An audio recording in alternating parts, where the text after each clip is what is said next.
لا يعلم كم مر من الوقت. بدأ يحس بالهلع رغم أنه ابن البحر ويتقن السباحة جيدا. يحاول جاهدا استغلال هدوء الأمواج قليلا ليطفو فوق الماء لعله يجد ما يتشبث به، لكن محاولاته تزيده إجهادا وتعبا. بات يحس بثقل جسمه يتزايد والماء يسحبه للأسفل شيئا فشيئا. خارت قواه الآن ولم يعد يقوى على مجاهدة الغرق. لحظات فاصلة تلك التي يدرك فيها أن الأكسجين لا يصل لرئته بقدر كاف وسيفقد وعيه قريبا. يعلم جيدا أنها النهاية، نهاية حياته التي وضعها على المحك مع سبق الإصرار. في ثوان معدودة وهو مستسلم كليا للغرق ويشاهد تزايد المسافة سريعا بينه وبين سطح البحر. تخطر بباله أفكار عديدة بمشاعر متناقضة، إحساس بالظلم وخيبة الأمل.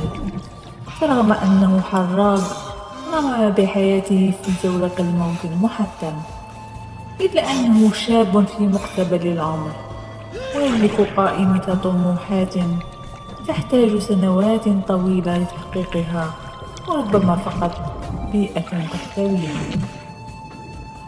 لم يتخيل يوما أنه سيموت مبكرا. وحده اليقين بأن الحياة ما زالت طويلة يجعل شابا يجازف بها بتهور هكذا مع مشاعر الاستسلام المريحة. فحين يدرك المرء أنه وصل لنهاية المطاف لا يجد داعيا للمعافرة، فكيفما كان شكلها فهي تعفيه من كل واجبات حياته المقدسة والتي لم يتمكن يوما من إنجازها، من التزاماته وعلاقاته المرهقة أيضا في مجملها.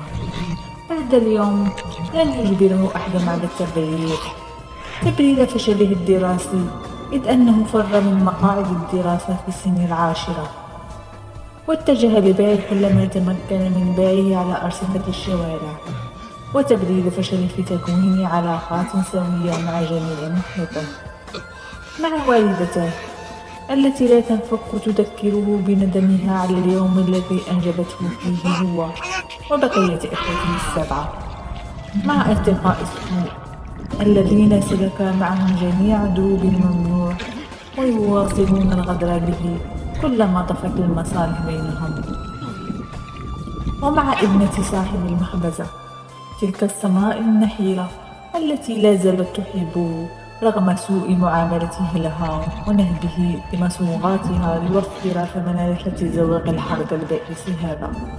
غير أن شعور الندم لم يخالجه مطلقا ولآخر النفس، فلم تكن حياته سوى غرقا بشكل مغاير.